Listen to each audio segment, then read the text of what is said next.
আবাসন ব্যবসার নামে প্রতারণা করে কোটিপতি বনে যাওয়া গ্রিন প্লাজা রিয়েল এস্টেট কোম্পানির ব্যবস্থাপনা পরিচালক তথা এমডি মোস্তাফিজুর রহমানের মাদক সেবনের একটি ভিডিও নিয়ে রাজশাহীতে ব্যাপক চাঞ্চল্যের সৃষ্টি করেছে।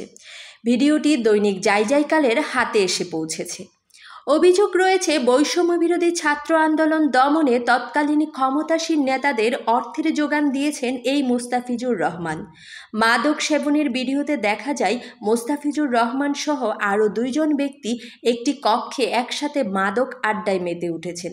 বেশ কিছুক্ষণ ধরে চলে তাদের এমন মাদক সেবনের কর্মকাণ্ড।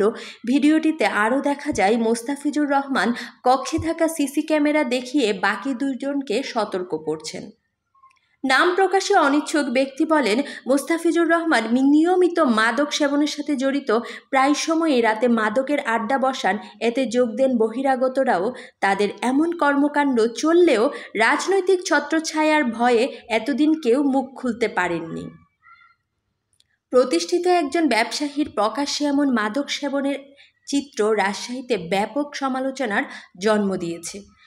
চলতি বছরের 26শে মার্চ আবাসন ব্যবসার নামে প্রতারণার অভিযোগে প্রতারিত গ্রাহকদের দায়ের করা মামলায় নগরীর বোয়ালিয়া থানায় গ্রেফতার হয়েছিলেন এই মোস্তাফিজুর রহমান।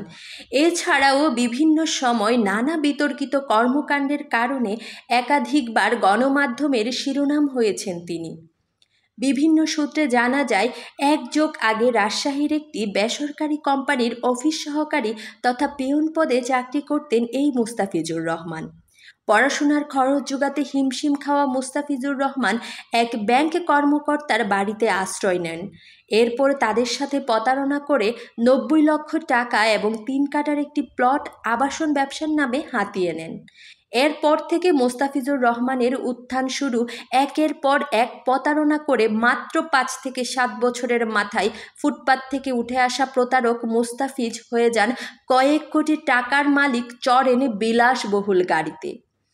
এছাড়াও রাজশাহীর চেম্বার অফ কমার্সের মতো প্রতিষ্ঠানের পরিচালকের পদও বাগিয়ে নিয়েছিলেন এই মোস্তাফিজুর রহমান। নানা অপকর্মের মূল হোতা মোস্তাফিজুর রহমানের বেপরোয়া জীবনযাপনের উদ্বেগ প্রকাশ করেছেন রাজশাহীর সুশীল সমাজ। দ্রুত মোস্তাফিজুর রহমানকে আইনের আওতায় নিয়ে আসা তাদের জোর দাবি। ভিডিওর সত্যতা জানতে মোস্তাফিজুর রহমানকে মুঠোফোনে একাধিকবার কল দিলেও তিনি ফোন রিসিভ করেননি। নিশিতা নাহিন, নিউজ ডেস্ক, দৈনিক যাইকাল।